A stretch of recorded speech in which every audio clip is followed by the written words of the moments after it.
കുറച്ച് ദിവസം മുന്നത്തെ വീഡിയോസിൻ്റെ താഴെ ഒരു 2-3 കമൻറ്റ്സ് വന്നിട്ടുണ്ടായിരുന്നു. നമ്മുടെ BEd കോഴ്സിനെ കുറിച്ച് അറിയാൻ ആഗ്രഹിച്ച് കുറച്ച് അതിനെക്കുറിച്ച് ഡീറ്റെയിൽസ് പറയുമോ എന്നൊക്കെ ചോദിച്ചിട്ട്. അപ്പോൾ ഇന്നത്തെ വീഡിയോ അവർക്ക് വേണ്ടിയിട്ടുള്ളതാണ്. അപ്പോൾ നമുക്ക് നേരെ വീഡിയോയിലേക്ക് പോകാം. അധികം വലിച്ചു നിന്നിട്ടാൽ നമുക്ക് സിമ്പിളായിട്ട് എൻ്റെ ഒരു എക്സ്പീരിയൻസിലൂടെ നമുക്ക് പറയാം. അപ്പോൾ എൻ്റെ ഒരു എക്സ്പീരിയൻസിൻ്റെ ബേസിലാണ് നമ്മൾ BEd കോഴ്സിനെ കുറിച്ചിട്ട് പറയാൻ പോകുന്നത്. ഞാൻ 2 ഇയർ BEd ആണ് ചെയ്തുകൊണ്ടിരിക്കുന്നത്. അതായത് ചെയ്ത് കഴിഞ്ഞ് ഇപ്പോൾ അക്കാഡമിക് ഇയർ കംപ്ലീറ്റ് ആയി. ഇനി നമുക്ക് മെയിൻ യൂണിവേഴ്സിറ്റി എക്സാമും കൂടിയാണ് എഴുതാനുള്ളത്. April 22 നമുക്ക് യൂണിവേഴ്സിറ്റി എക്സാം വരുന്നത്.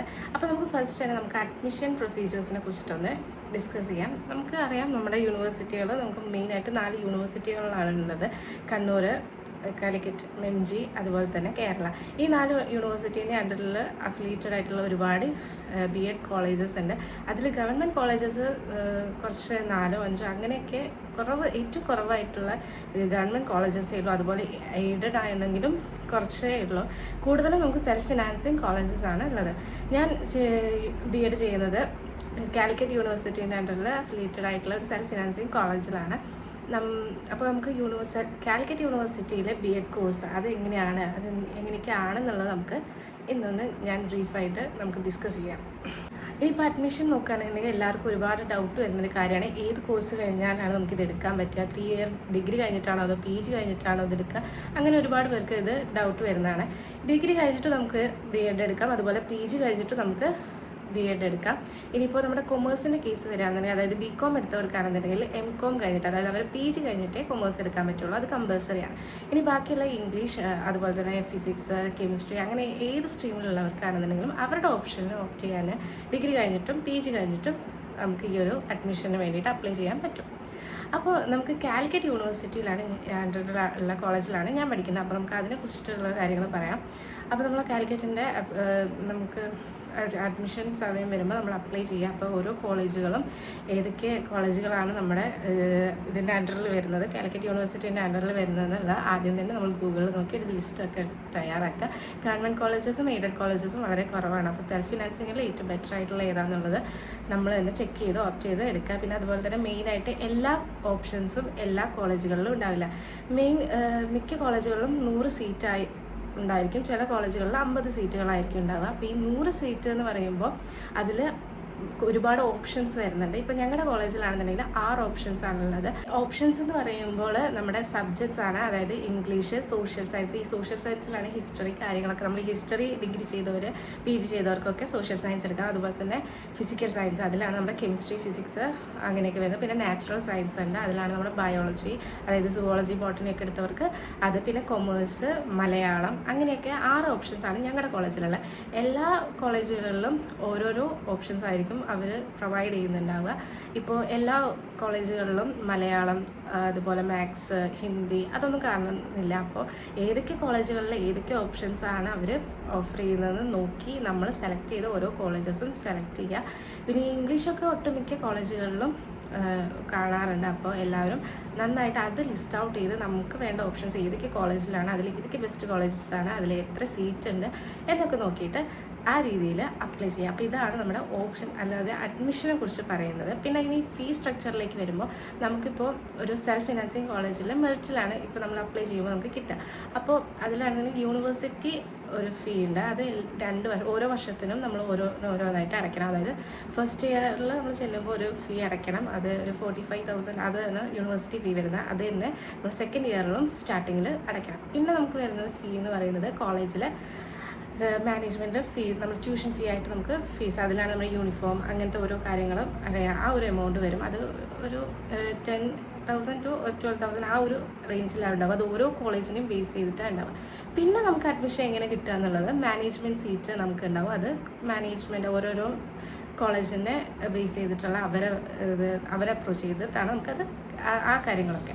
അപ്പോൾ ഇങ്ങനെയാണ് നമുക്ക് മെയിനായിട്ട് നമ്മുടെ അഡ്മിഷൻ പ്രോസസ്സ് നടക്കുന്നത്. നമ്മൾ അപ്ലൈ ചെയ്യുന്നത് നമ്മൾ തന്നെ സെലക്ട് ചെയ്ത് നമ്മുടെ ഓപ്ഷൻസ് ഏതൊക്കെ കോളേജിലാണെന്നുണ്ടെങ്കിൽ ഇൻ്റർവ്യൂ ചെയ്ത് നമ്മൾ തന്നെ അപ്ലൈ ചെയ്യുക. അങ്ങനെ നമുക്ക് നമ്മുടെ ഒരു കോളേജിൽ ജോയിൻ ചെയ്യും. ഇനി ജോയിൻ ചെയ്തതിന് ശേഷം നമുക്ക് നമ്മുടെ എന്തൊക്കെയാണ് നമ്മൾ ബി എഡിൽ പഠിക്കുന്നത്, അതായത് എന്തൊക്കെ കാര്യങ്ങളാണ് നമുക്ക് ബി എഡിൽ ചെയ്യാനുള്ളത് എന്നുള്ളതിനെ കുറിച്ച് നമുക്ക് ഡിസ്കസ് ചെയ്യാം.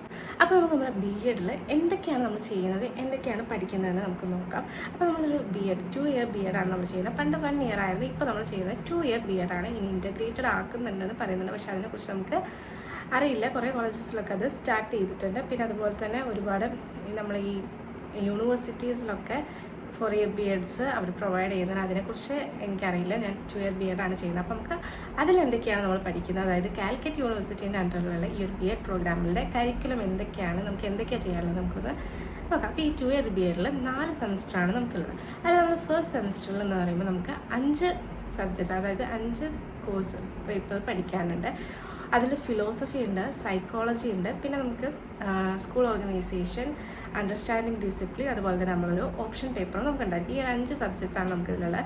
ഇതിൽ നമുക്ക് 2 പേപ്പർ 40 മാർക്കിനും ബാക്കി 3 പേപ്പർ, അതായത് ഫിലോസഫി, സൈക്കോളജി, നമ്മുടെ ഓപ്ഷൻ പേപ്പറൊക്കെ നമുക്ക് 80 മാർക്കിലാണ് എക്സാം നടക്കുന്നത്. അതിൽ നമുക്ക് ഞങ്ങളുടെ കോളേജിൽ നമുക്ക് ഇൻറ്റേർണൽ എക്സാമും മോഡൽ എക്സാമും കാര്യങ്ങളൊക്കെ ഉണ്ട്. അതൊക്കെ ബേസ് ചെയ്തിട്ടാണ് നമുക്ക് ഇൻറ്റേർണൽ മാർക്സൊക്കെ ഉള്ളത്. പിന്നെ നമ്മുടെ ഫസ്റ്റ് സെമ്മിൽ നമുക്ക് മെയിനായിട്ട് പറയാനുള്ളത് മൈക്രോ ടീച്ചിങ് ആണ്. മൈക്രോ ടീച്ചിങ് എന്ന് പറഞ്ഞാൽ നമ്മുടെ PSN നമ്മുടെ ക്ലാസ്സിൽ ഞാൻ പറഞ്ഞല്ലോ, ഓരോ ഓപ്ഷനിൽ 20 22 സ്റ്റുഡൻസ് ഉണ്ടാവുള്ളൂ, അതാണ് മാക്സിമം. അപ്പോൾ സീറ്റിൻ്റെ എണ്ണമൊക്കെ അത്രയാണ്. നമ്മൾ ഓരോ ഓപ്ഷനിലും മിനിമം സീറ്റ് എന്ന് പറയുന്നത് 20 22 അത്രയ്ക്കേ കാണുള്ളൂ. അപ്പോൾ നമ്മൾ ആ ഒരു PSന് ഒരു 15 അല്ലെങ്കിൽ 10 മിനിറ്റ് ക്ലാസ് എടുക്കുന്നതാണ് ഈ മൈക്രോ ടീച്ചിങ്. അതിന് നമുക്ക് മാർക്ക് ഉള്ളതാണ്. അതൊക്കെയാണ് മെയിനായിട്ട് ഫസ്റ്റ് സെമ്മിൽ വരുന്നത്. പിന്നെ നമുക്ക് EPC ഉണ്ട്, അതായത് 7 ആക്ടിവിറ്റീസാണ്. അത് നമ്മുടെ ഓരോ ടീച്ചേഴ്സ് നമുക്ക് തരും. അതിൽ ഇൻക്ലൂഡഡ് ആണ് നമ്മൾ ഈ സ്കൂളിൽ പോയി വിസിറ്റ് ചെയ്ത് അവിടുത്തെ പോളിസീസും പ്രോഗ്രാംസൊക്കെ, അതുപോലെ അവിടുത്തെ ഹിസ്റ്ററി എടുക്കുന്നതൊക്കെ അതിൻ്റെ ഒരു പാർട്ടാണ്. അതുപോലെ തന്നെ നമുക്ക് ഈ 5 പേപ്പർ ഉണ്ടെന്ന് പറഞ്ഞില്ല, അതിനും ഓരോരോ അസൈൻമെൻറ്റ്സും ടാസ്കും ഒക്കെ ഉണ്ട്. അപ്പോൾ ഇത്രയൊക്കെയാണ് നമ്മുടെ ഫസ്റ്റ് സെമ്മിൽ നമുക്ക് മെയിനായിട്ട് വരുന്ന കാര്യങ്ങൾ. അപ്പോൾ ഫസ്റ്റ് തന്നെ നമ്മൾ ഓർക്കുക, നമുക്ക് ഒരുപാട് കാര്യങ്ങൾ എഴുതാനും ചെയ്യാനും ഈ ഒരു കോഴ്സിലുണ്ട്. അപ്പോൾ നമ്മുടെ ഈ 5 സബ്ജക്ട്സ്, പിന്നെ നമ്മുടെ മൈക്രോ ടീച്ചിങ്, EPC, പിന്നെ നമുക്ക് യോഗയുണ്ട്. അപ്പോൾ നമ്മുടെ യോഗ എന്ന് പറയുമ്പോൾ നമുക്ക് സാറ് വരും, എന്നിട്ട് നമുക്ക് യോഗകൾ പഠിപ്പിച്ച് തരും. ഓരോ ആക്ടിവിറ്റീസും എക്സസൈസസും ഗെയിംസൊക്കെ പഠിപ്പിക്കും. അപ്പോൾ നമ്മൾ ഈ യോഗ ചെയ്ത് കാണിച്ചു കൊടുക്കുന്നു. അതൊക്കെ ഒരു ഇൻറ്റേർണൽ മാർക്ക് നമുക്ക് എക്സാംസൊക്കെ ഉണ്ടാവും. എക്സാം റിട്ടൺ അല്ല, പ്രാക്ടിക്കലായിട്ട്. അപ്പോൾ യോഗ എന്ന് പറയുമ്പോൾ അതിന് റെക്കോർഡ് ഉണ്ട്. അപ്പോൾ മൊത്തം പറഞ്ഞാൽ നമുക്കൊരു 2 ഇയറിൽ 21 റെക്കോർഡ്സാണ് എഴുതാനുള്ളത്. ചെറുതും വലുതുമായിട്ടുള്ള 21 റെക്കോർഡ്സാണ് നമുക്കുള്ളത്. അത് കാലിക്കറ്റ് യൂണിവേഴ്സിറ്റിയുടെ ആട്ടോ കാര്യം പറഞ്ഞാൽ, ഓരോ യൂണിവേഴ്സിറ്റിയിലും ഡിഫറെൻ്റ് ആണ്. അപ്പോൾ നമ്മൾ കാലിക്കറ്റ് യൂണിവേഴ്സിറ്റിയുടെ കാര്യമാണ് പറയുക. അപ്പോൾ 21 റെക്കോർഡ്സ് നമുക്കുണ്ട്. അത് ഓരോരോ സെമസ്റ്റർ വൈസാണ് നമുക്ക് കുറച്ചാണ് എഴുതാനുള്ളത്. അപ്പോൾ ഇത്രയൊക്കെയാണ് നമുക്ക് ഫസ്റ്റ് സെമ്മിൻ്റെ കാര്യം പറയാൻ. ഇനി സെക്കൻഡ് സെമ്മിലേക്ക് വരികയാണെന്നുണ്ടെങ്കിൽ നമുക്ക് സെക്കൻഡ് സെമ്മിൽ ഇതുപോലെ 4 പേപ്പറാണ് നമുക്കുള്ളത്. 4 പേപ്പറേ ഉള്ളൂ. ഒന്ന് പറഞ്ഞാൽ നമ്മുടെ ഓപ്ഷനാണ്. പിന്നെ ഈ ഓപ്ഷൻ നമ്മൾ പറയുമ്പോൾ നമുക്ക് പണ്ട് നമ്മൾ ഡിഗ്രിക്ക് പഠിച്ചിരുന്ന പോലെ നോവൽ അങ്ങനത്തെ കാര്യങ്ങളൊന്നുമല്ല നമ്മൾ പഠിക്കുന്നത്. നമ്മൾ ടീച്ചിങ് ബേസ്ഡ് ആയിട്ടുള്ള കാര്യങ്ങളാണ് ഓരോന്നും പഠിക്കുന്നത്. ആ ടീച്ചിങ് ടെക്നിക്സ്, ആ ഒരു ടൈപ്പാണ് നമ്മൾ പഠിക്കുന്ന കാര്യങ്ങളെല്ലാം.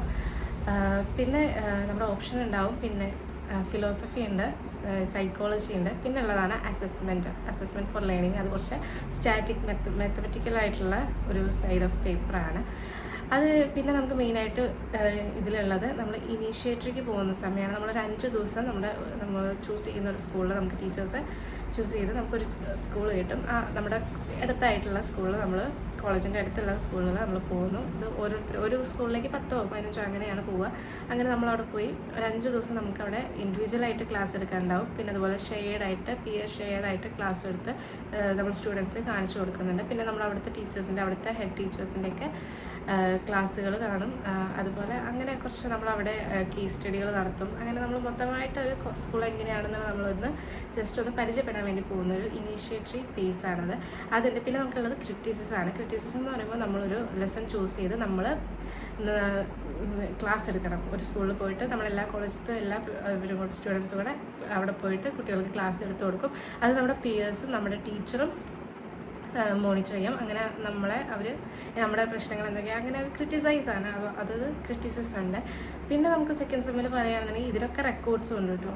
അതൊക്കെയാണ്. പിന്നെ നമുക്കൊരു വർക്ക്ഷോപ്പ് ഉണ്ടാവും. നമുക്ക് എങ്ങനെ ചാർട്ട് എഴുതണം, എങ്ങനെ നമ്മൾ മോഡൽസ് ഉണ്ടാക്കണം. നമ്മൾ ടീച്ചിങ് എന്ന് പറയുമ്പോൾ തന്നെ ടീച്ചിങ് എയ്ഡ്സിന് ഒരുപാട് പ്രാധാന്യമുണ്ട്. അതുകൊണ്ട് തന്നെ ഈ ഒരു മോഡൽ വർക്ക്ഷോപ്പ് ഭയങ്കര അടിപൊളിയായിട്ടുള്ളൊരു ഇതാണ്, അതും ഉണ്ട്. അപ്പോൾ ഇതൊക്കെയാണ് നമ്മുടെ സെക്കൻഡ് സെം എന്ന് പറയുന്നത്.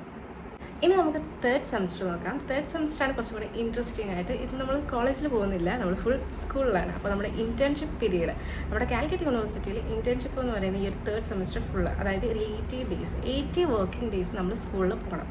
നമ്മൾ കുട്ടികൾക്ക് ക്ലാസ് എടുക്കണം. അതാണ് നമ്മുടെ ഇൻറ്റേൺഷിപ്പ് ഡേയ്സ്. അപ്പോൾ നമ്മൾ കുറച്ച് പേരായിട്ട് സ്പ്ലിറ്റ് ആയിട്ടാണ് സ്കൂളുകളിലേക്ക് ചൂസ് ചെയ്ത് സ്കൂളുകളിൽ പോവും. അപ്പം സ്കൂളിൽ പോകുന്നതിന് മുന്നേ നമ്മൾ ആ സ്കൂളിൽ പോയിട്ട് അവിടുത്തെ പിന്നെ ലെറ്റർ കൊടുക്കണം. പിന്നെ DAയുടെ കൺഫേം ലെറ്ററൊക്കെ വന്നിട്ടാണ് നമുക്ക് അവിടെ പോകാൻ പറ്റുന്നത്. ഇൻറ്റേൺഷിപ്പിൻ്റെ സമയത്ത് എന്ന് പറഞ്ഞാൽ നമ്മൾ ഫുൾ സ്കൂളിലായിരിക്കും. നമ്മൾ ശരിക്കും ഒരു ടീച്ചിങ് ലൈഫിലേക്ക് എങ്ങനെയാണ് ഒരു ടീച്ചറായാലും എന്തൊക്കെ ചെയ്യണം എന്നുള്ള കറക്റ്റായിട്ടുള്ള കാര്യങ്ങൾ നമ്മൾ ഈ ഒരു ഇൻറ്റേൺഷിപ്പിന് പോകുമ്പോഴാണ് നമ്മൾ ശരിക്കും മനസ്സിലാക്കുക. നമുക്ക് 60 ലെസൺ പ്ലാനാണ് എഴുതേണ്ടത്. 60 ലെസൺ പ്ലാൻ എഴുതുന്നതൊക്കെ നമ്മൾ നമ്മുടെ സെക്കൻഡ് സെമ്മിൽ പഠിക്കും. നമുക്ക് അവിടെ ഡിസ്കഷൻ ലെസൺ പ്ലാൻ എഴുതാണ്ട്. അപ്പോൾ അതുപോലെ തന്നെ നമ്മുടെ സീനിയേഴ്സ് നമുക്ക് 4 ഡെമോൺസ്ട്രേഷൻ ക്ലാസ്സുകൾ കാണിച്ചു തരുന്നുണ്ട്. അപ്പോൾ ഇതൊക്കെ മനസ്സിലാക്കിയിട്ടാണ് നമ്മൾ തേർഡ് സെമസ്റ്ററിൽ ഇൻറ്റേൺഷിപ്പിന് പോകുന്നത്. അങ്ങനെ ഇൻറ്റേൺഷിപ്പിന് ചെന്നിട്ട് നമുക്ക് 60 ലെസൺ പ്ലാൻ ഉണ്ടാവും. ഈ 60 ലെസൺ പ്ലാൻ എന്ന് പറഞ്ഞാൽ നമ്മൾ ഹൈസ്കൂളിലും UP സെക്ഷനിലും ക്ലാസ് എടുക്കണം. ഇപ്പോൾ കൊമേഴ്സുകാരാണെന്നുണ്ടെങ്കിൽ അവർക്ക് ഹയർ സെക്കൻഡറിയിലാണ് +1 +2 ക്ലാസ് എടുക്കുന്നത്. അപ്പോൾ നമുക്ക് ക്ലാസ് എടുക്കേണ്ടത് 8ഉം 9ഉം ഹൈസ്കൂളിലും, UPയിൽ വരുമ്പോൾ 6th 7th നമുക്ക് ക്ലാസ് എടുക്കേണ്ടത്. അത് രണ്ടും കൂടെ നമ്മൾ ഒരു 60 ലെസൺ പ്ലാനും പ്രിപ്പയർ ചെയ്യണം. അപ്പോൾ ഓരോ ക്ലാസ്സിലും നമ്മൾ ലെസൺ പ്ലാനും ലേണിംഗ് എയ്ഡ്സും കാര്യങ്ങളൊക്കെ ആയിട്ടാണ് നമ്മൾ ക്ലാസ് എടുക്കേണ്ടത്. നമ്മൾ മോഡേൺ ടെക്നോളജീസ്, നമ്മുടെ കമ്പ്യൂട്ടർ, എല്ലാ കാര്യങ്ങളും യൂസ് ചെയ്തിട്ടുള്ള ക്ലാസ് റൂംസാണ് നമ്മൾ ക്രിയേറ്റ് ചെയ്യേണ്ടത്. അപ്പോൾ നമ്മുടെ ടീച്ചേഴ്സ് നമ്മളെ ഒബ്സർവ് ചെയ്യാൻ വേണ്ടി വരും. അങ്ങനെ ഒരു ഇതായിട്ടുള്ള ഒരു പീരീഡാണ്. അതുപോലെ നമ്മൾ സ്കൂളുകളിൽ എന്തെങ്കിലും പ്രോഗ്രാംസ് കണ്ടക്ട് ചെയ്യണം. പിന്നെ അതുപോലെ നമ്മൾ യോഗ, ഹെൽത്തിനും ബന്ധപ്പെട്ടിട്ടുള്ള കുറച്ച് ക്ലാസ്സുകൾ, ഇതൊക്കെ നമ്മൾ എടുക്കണം. നമ്മുടെ ഫിസിക്കൽ എഡ്യൂക്കേഷൻ സാർ അവിടെ വന്ന് നമ്മളെ പ്രാക്ടിക്കലായിട്ട് എക്സാമിൻ ചെയ്യാനൊക്കെ വരും. ഈ യോഗയൊക്കെ നമ്മൾ കുട്ടികൾക്ക് പഠിപ്പിച്ചു കൊടുക്കുന്നതിന്. അങ്ങനെയൊക്കെയുള്ള ഒരു 80 ഡേയ്സാണ് നമ്മുടെ ഈ ഒരു ഇൻറ്റേൺഷിപ്പ് പീരീഡ് എന്ന് പറഞ്ഞാൽ. അതിന് നമുക്ക് ഒരുപാട് റെക്കോർഡ്സ് ചെയ്താണ്. മെയിനായിട്ട് ലെസൺ പ്ലാൻ്റെ റെക്കോർഡാണ്. പിന്നെ നമ്മൾ അച്ചീവ്മെൻറ്റ് ടെസ്റ്റ്, ഡയഗ്നോസ്റ്റിക് ടെസ്റ്റ്, എക്സാംസൊക്കെ നടത്തണം. പിന്നെ ആക്ഷൻ റിസർച്ച്, അങ്ങനെ കുറച്ചൊരു റെക്കോർഡ്സും അവിടെ നിന്ന് നമ്മൾ വരുമ്പോൾ എഴുതാനുണ്ട്. അത് കഴിഞ്ഞ് നമ്മൾ ഇതിൻ്റെ ലാസ്റ്റ് എന്ന് പറയുന്നതാണ്, തേർഡ് സെമസ്റ്റർ ലാസ്റ്റ്, നമുക്ക് കമ്മീഷനാണ് നമ്മൾ ഏറ്റവും കൂടുതൽ ഈ 2 വർഷത്തെ എല്ലാം നമ്മൾ കാത്തിരിക്കുന്നതാണ്. അതായത് നമ്മുടെ ഈ ഫസ്റ്റ് സെമ്മ് തൊട്ടിട്ടുള്ള ഈ ഒരു തേർഡ് സെം ലാസ്റ്റ്, ഇൻറ്റേൺഷിപ്പിന് ലാസ്റ്റ് വരെയുള്ള എല്ലാ കാര്യങ്ങളും ഈ കമ്മീഷന് വേണ്ടിയിട്ട് നമ്മൾ പ്രിപ്പയർ ആക്കി വെക്കണം.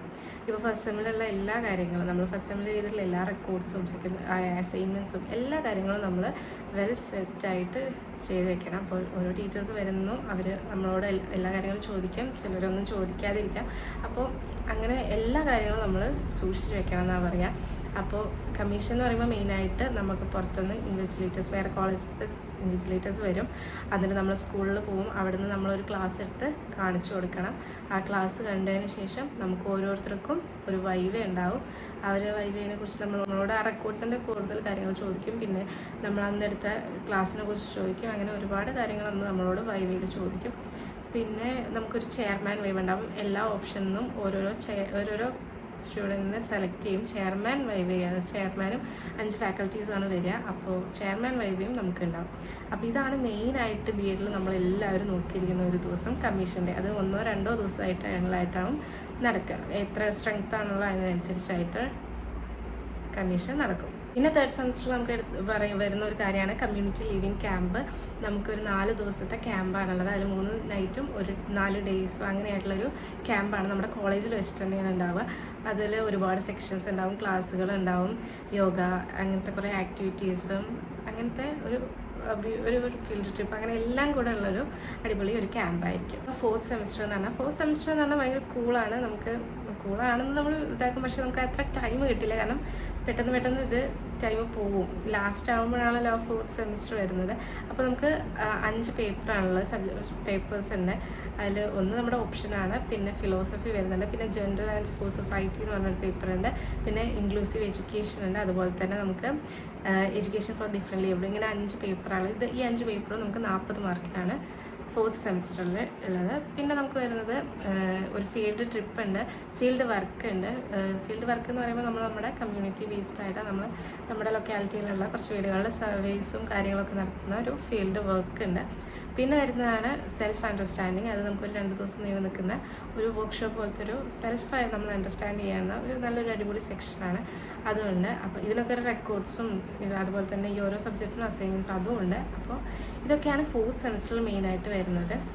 അപ്പോൾ ഇത്രയൊക്കെയാണ് നമ്മുടെ ഈ ഒരു B.Ed കരിക്കുലം. ഇത് മാത്രമല്ല, നമ്മൾ ഇനി ഈ 2 വർഷത്തിനിടയിൽ വരുന്ന ഓരോരോ സ്പെഷ്യൽ ഡേയ്സും നമ്മൾ സ്കൂളിൽ എങ്ങനെയാണോ നമ്മൾ അത് പെർഫോം ചെയ്യുന്നത് അതുപോലെ തന്നെ നമ്മൾ ഇവിടെയും അത് ഓർഗനൈസ് ചെയ്ത് കണ്ടക്ട് ചെയ്യണം ആ പരിപാടികൾ. പിന്നെ മെയിനായിട്ട് നമ്മൾ B.Edലേക്ക് വരുമ്പോൾ തന്നെ നമ്മൾ കുറച്ച് ബാക്കിലോട്ട് നിന്ന് ഷൈ ആയിട്ടുള്ള ടൈപ്പാണെന്നുണ്ടെങ്കിൽ അതൊക്കെ ഓവർകം ചെയ്ത് നമ്മൾ സ്റ്റേജ് ഫിയർ ഉള്ളവരാണെങ്കിൽ അതൊക്കെ മാറും, എല്ലാം മാറും. നമ്മൾ എന്തൊക്കെ നമുക്ക് അറിയാത്തതുണ്ടോ അതൊക്കെ നമ്മൾ ചെയ്യും. പിന്നെ നമുക്ക് 3rd സെമിസ്റ്ററിൽ വേറൊരു പേപ്പറും കൂടെ ഉണ്ട്, ആർട്ട് ആൻഡ് ഡ്രാമ എന്നുള്ള. ഇതുവരെ ചിത്രം വരയ്ക്കാത്തവരോ പെയിൻറ്റ് ചെയ്യാത്തവരോ ഡ്രാമ ചെയ്യാത്തവരാണെങ്കിൽ അതൊക്കെ നമ്മളവിടെ എല്ലാവരുടെയും മുന്നിൽ ചെയ്യും. അപ്പം B.Ed എന്ന് പറഞ്ഞാൽ അങ്ങനെയാണ്, നമ്മൾ എല്ലാ കാര്യങ്ങളും ചെയ്യും. മൊത്തം പറഞ്ഞാൽ ഈ ഒരു 2 വർഷം പോകുന്നത് നമ്മൾ അറിയില്ല. അത്രയും നമ്മൾ ഫുൾ ടൈം എൻഗേജ്ഡ് ആയിരിക്കും. കുറച്ച് സ്ട്രെസ്സും കാര്യങ്ങളൊക്കെ വരും, പക്ഷെ നമ്മളതൊക്കെ ഓവർകം ചെയ്ത് നല്ല അടിപൊളിയായിട്ട് നമുക്ക് ചെയ്യാൻ പറ്റും. അപ്പോൾ ഇതിനൊരു ഇൻട്രസ്റ്റ് ഉണ്ടെങ്കിൽ നമുക്ക് എന്തായാലും ചെയ്യാൻ പറ്റും. പിന്നെ ഇത് പഠിച്ചു കഴിഞ്ഞ് ഇറങ്ങിയാൽ എന്ത് എന്നുള്ളതെന്ന് ചോദിച്ചാൽ ഒരുപാട് നല്ല കോമ്പറ്റീഷനുള്ളൊരു മേഖലയാണ് നമുക്കറിയാം ടീച്ചിങ്. പിന്നെ ടീച്ചിങ് എന്ന് പറഞ്ഞാൽ തന്നെ ഭയങ്കര സ്ട്രെസ്സാണ്. ഇപ്പോഴത്തെ സ്റ്റുഡൻസുമായിട്ട് നമ്മൾ ഇതായി പോകാമെന്ന് പറയുന്നത് കുറച്ച് സ്ട്രെസ്ഫുള്ളാണ്. എന്നാലും എൻജോയ് ചെയ്ത് ചെയ്യാൻ പറ്റും. പിന്നെ അത്രയൊക്കെയാണ് നമുക്ക് നമ്മുടെ ഒരു B.Edനെ കുറിച്ചിട്ട് പറയാനുള്ളതും ടീച്ചിങ് എഡ്യൂക്കേഷൻ ഫീൽഡിനെ കുറിച്ച് പറയാനുള്ളതും. നമ്മുടെ സൗണ്ടാണെന്നുണ്ടെങ്കിലും നമ്മുടെ ഒരു ഫുൾ ഡേ നമ്മുടെ സൗണ്ട് ഉപയോഗിച്ചും പിന്നെ അതുപോലെ നമ്മൾ നിന്നും അങ്ങനെ ഒരു ഭയങ്കര സ്ട്രെസ്ഫുൾ ആയിട്ടുള്ളൊരു ജോബ് തന്നെയാണ്. പക്ഷേ എൻജോയ് ചെയ്ത് ചെയ്യാൻ പറ്റും. ഈ കോഴ്സിനെ കുറിച്ച് പറയുകയാണെന്നുണ്ടെങ്കിലും കുറച്ച് നമ്മൾ സ്ട്രെസ് എടുത്ത് ഭയങ്കര ഹാർഡ് വർക്കിംഗ് ആണ് കാര്യം. പിന്നെ എല്ലാ കോഴ്സും അങ്ങനെയാണ്. അപ്പോൾ എല്ലാവരും നല്ല അടിപൊളിയായിട്ട് ഈ കോഴ്സിന് വരാൻ ആഗ്രഹിക്കുന്നവരൊക്കെ നന്നായിട്ട് കോളേജുകളൊക്കെ നന്നായി റിസർച്ച് ചെയ്ത് നിങ്ങളുടെ ഓപ്ഷനുകളൊക്കെ എവിടെയാണെന്നൊക്കെ നോക്കി ഏതൊക്കെ കോളേജുകൾ ഉണ്ടെന്നൊക്കെ നോക്കി ലിസ്റ്റ് ചെയ്ത് നമ്മുടെ അപ്ലിക്കേഷൻ്റെ ടൈം വരുമ്പോൾ നല്ല രീതിക്ക് അപ്ലൈ ചെയ്ത് നല്ല കോളേജുകളിലൊക്കെ കിട്ടട്ടെ. അപ്പോൾ നിങ്ങൾക്ക് ഇനി എന്തെങ്കിലും ഡൗട്ട്സ് ഉണ്ടെങ്കിൽ ഈ വീഡിയോയുടെ താഴെ കമൻറ്റ് ചെയ്ത് ചോദിക്കുക. അപ്പോൾ ഇത്രയേ ഉള്ളൂ. എല്ലാവർക്കും ബൈ.